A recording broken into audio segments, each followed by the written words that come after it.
ஒரு காட்டில் ஒரு இளைஞன் நடந்து போய் கொண்டிருந்தான். அவனுக்கு ஒரே பசி மயக்கம். ஒரு மரத்தில் உயரத்தில் கனிந்த பழங்கள் இருப்பதை கண்டான். மரத்தின் மேல் சரசரவென்று ஏறி அவற்றில் சில பழங்களை பறித்து தின்றான்.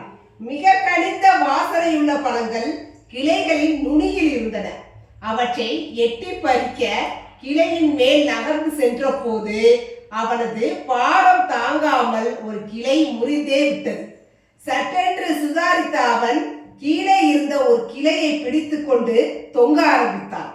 குனிந்து பார்த்தால் தரையானது வெகு தூரத்தில் கீழே இருந்தது. ஏற்கனவே பயந்து போயிருந்த அவன் மேலும் பயந்து கண்ணை மூடிக்கொண்டு யாராவது காப்பாற்றுங்கள் என்று திரும்ப திரும்ப அலறிக்கொண்டே இருந்தான். உள்ளங்கை வியர்த்து வழுக்க ஆரம்பிக்கும் நிலை வந்துவிட்டது. தற்செயலாக அப்போது அந்த பக்கம் ஒரு முதியவர் வந்தார். மரத்தில் கிளைகளில் தொங்கிக் கொண்டிருந்தவனை பார்த்தார்.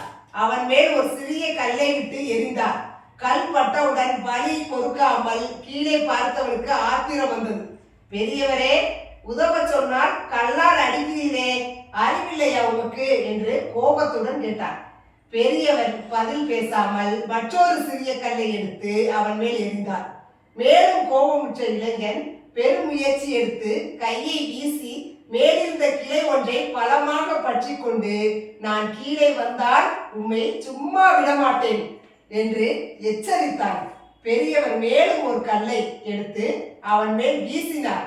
இளைஞன் இப்போது இன்னொரு பெரும் முயற்சி எடுத்து கிளை மேல் ஏறிவிட்டான். விடுவிடுவென இறங்கி வந்த அவன் நேராக பெரியவரிடம் வந்தான். அவரை சராமரியாக திட்டினான். ஏன் அப்படி செய்தீர்? உம்மை நான் உதவிதானே கேட்டேன் என்றான். பெரியவர் அமைதியாக சிரித்துக் கொண்டே, தம்பி, நான் உனக்கு உதவிதான் செய்தேன் என்றார். இளைஞன் திருவென முழித்தான். பெரியவர் விளக்கம் கொடுத்தார். நான் உன்னை முதலில் பார்த்த போது நீ பயத்தால் உறைந்து போயிருந்தாய். உன் மூளை வேலையே செய்யவில்லை. நான் கல்லை விட்டு எரிந்ததும் பயம் கொஞ்சம் கொஞ்சமாக மறைய ஆரம்பித்தது.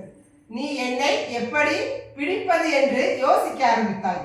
யோசிக்க ஆரம்பித்தவுடன் நீயாகவே உன்னை காப்பாற்றிக் கொண்டு கீழே இறங்கி விட்டாய். உன்னை உன்னாலேயே காப்பாற்றிக் கொள்ள முடியும் என்று உன் அறிவுக்கு முதலில் புலப்படவில்லை. உன் பயம் உன் கண்ணை மறைத்து விட்டது. அதிலிருந்து உன்னை நான் திசை திருப்பினேன் என்று சொல்லிவிட்டு சென்றார். ஆக நாம் முதலில் பயத்தை கைவிட்டு விட்டு எந்த அளவிற்கு நாம் முயற்சியை மேற்கொள்ள முடியுமோ அந்த அளவிற்கு அதை பொறுத்து தான் நம்மளுடைய முன்னேற்றமும் இருக்கும்.